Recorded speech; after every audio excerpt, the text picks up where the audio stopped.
Tere õhtust jälle vaatama Politsei YouTube Pliiatsi saadet. Enne kui me läheme edasi järgmise saate teemade juurde, eelmise saate teema kokkuvõtteks nii palju, et nädala arvudes nägi siis välja, nii nagu me oleme juba harjunud. Tapmisi oli 12, neist koha peal 3, taga aeti veel 4 inimest. Vägistati 1 inimest, 2 inimest, 11 inimest ja rahulduse sai 2. 1 otsitakse praegu taga.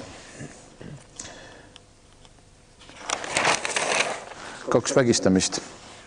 1 toimus siis ühiselamus, kus 4. korrusel toas number 11 vägistati ära grupiviisiliselt sellesama ühiselamu komandant, kes oli selles majas töötanud juba pikki aastaid, aga kelle vastu hiljem, kui ta oli selle tükaga.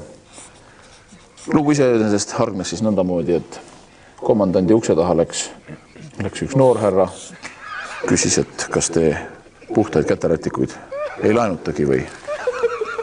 Loomulikult oleks komandant seda teadnud, oleks ta ilmselt lihtsameelsele küsijale käterätikut pakkunudki. Kurjategija aga ei tahtnud mitte puhast käterätikut, vaid miks mitte Willendorfi Veenuse kehaga naist. Kui politsei võttegrupp ja meie oma kaameratega sündmuskohale jõudsime, oli veri jõudnud taksopargi juurde, aga mitte sellest ühiselamust ei tulnud see veri, vaid järgmisest õnnetuskohast.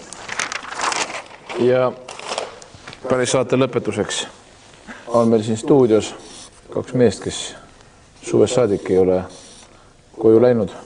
Kui keegi lapsed tunnevad ära oma vanemad või keegi tunneb ära oma lapsed, siis helistage meile ja öelge, kus nende inimeste kodud võiksid olla. Muidu nad jäävadki siia istuma.